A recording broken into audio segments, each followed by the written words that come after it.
मुख्यमंत्री माझी लाडकी बहीण योजनेतील लाभार्थ्यांची नव्याने पडताळणी केल्यानंतर राज्य सरकारने मोठा निर्णय घेतला आहे. जुलै 2024 तब्बल 92 लाख लाभार्थ्यांना अपात्र ठरवत योजनेतून वगळण्यात आले असून त्यानंतर आता सुमारे 1.51 कोटी महिलाच या योजनेसाठी पात्र राहिले आहेत. यामुळे योजनेच्या अंमलबजावणीबाबत आणि सुरुवातीच्या पडताळणी प्रक्रियेवर प्रश्न उपस्थित होत आहेत. सरकारच्या माहितीनुसार योजनेचा लाभ घेण्यासाठी निर्धारित निकष पूर्ण न करणाऱ्या लाभार्थ्यांची छाननी करण्यात आली.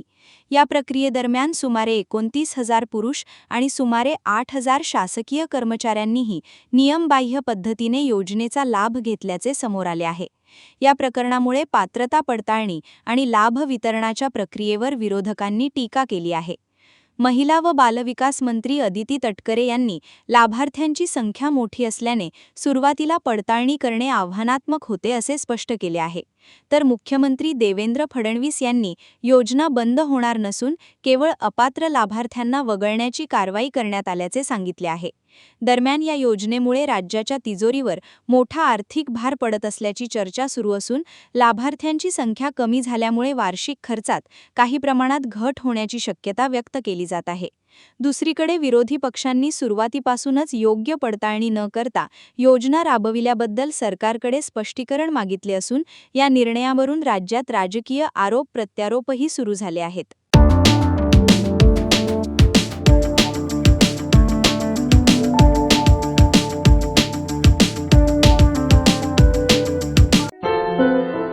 क्या हुआ बहू? माँ, पाइल्स की बहुत तकलीफ हो रही है।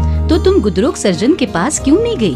देखो, जैसे हार्ट के लिए हार्ट स्पेशलिस्ट, ब्रेन के लिए ब्रेन स्पेशलिस्ट, तो पाइल्स के लिए पाइल्स स्पेशलिस्ट क्यों नहीं? स्त्री हो या पुरुष, टॉयलेट में तकलीफ केवल पाइल्स ही नहीं और भी कई प्रकार के गुदरोग तथा कैंसर भी हो सकता है. इसीलिए इसकी प्रत्यक्ष जांच जरूरी है. ठीक है माँ, पर जांच के लिए हम जाएंगे कहाँ? वही काले आयुर्वेदिक पाइल्स हॉस्पिटल में. लेकिन माँ, प्रेगनेंसी में पाइल्स की दवाइयाँ? प्रेगनेंसी में आयुर्वेदिक दवाइयाँ सुरक्षित होती है. जनहित में जारी. काले आयुर्वेदिक पाइल्स हॉस्पिटल, औषधि चिकित्सा तथा सर्जरी ट्रीटमेंट उपलब्ध. हमारा पता उमरेड रोड, दिघौरी बस स्टॉप के पास, नागपुर. अधिक जानकारी के लिए वेबसाइट पर जाएं kalepileshospital.com.